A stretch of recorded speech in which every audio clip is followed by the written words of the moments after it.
me a little bit about Margaret. What is she like as a person? Yeah. Margie is, she's incredibly social when we go out with readers and we meet people because she loves our readers. Like they're, part of our family. But she is the biggest hermit. She would stay in her house all the time if I did not drag her out. Cami is like a Tasmanian devil. She is like a cataclysm. She is like a force of nature. She is the most gifted writer I know.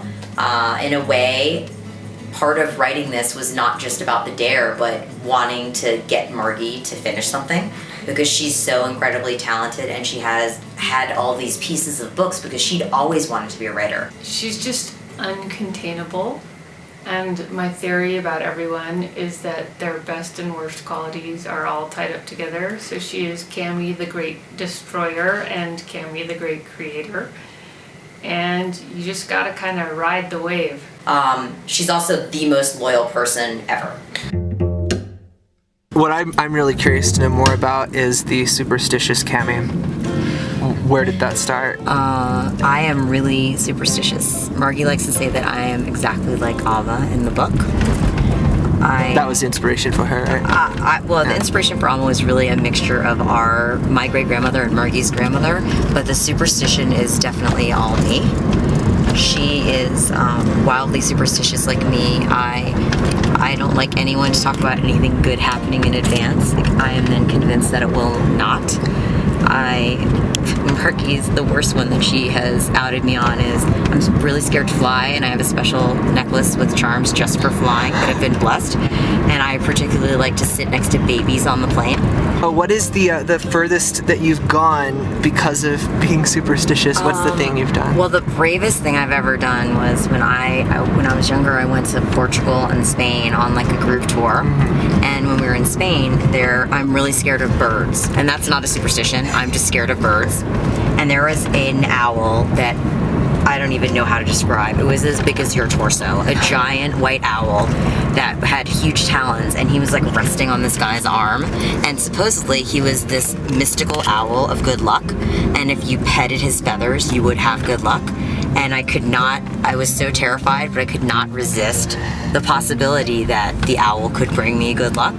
So I worked on it for like 25 minutes, and I have a photo I'll have to provide for you of me reaching out very tentatively and touching the mystical owl.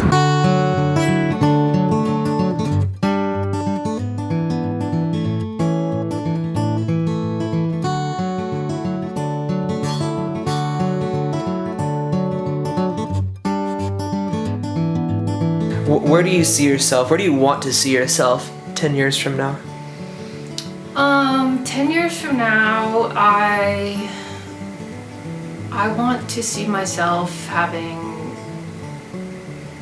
I think, grown as a writer. That sounds super cheesy, but like told some different stories and figured out a few more things. I want to be writing. I don't want to be the kind of writer that is trendy or just popular. I want to be the kind of writer that my books have longevity. I want people to be picking up beautiful creatures in 10 years and feel that it's relevant and important as it is now. I think if I can achieve that, what else is there really? That's the ultimate writing goal, is just to feel like your books live on far beyond you. And I think I'd like to expand the genres I work in and expand the genre I'm working in and kind of like do different things. I have a lot of respect for Holly Black, who just sort of like busted open, are part of the genre, and Suzanne Collins sort of did too, bringing back the dystopian. I mean, those are women who really did something, kind of.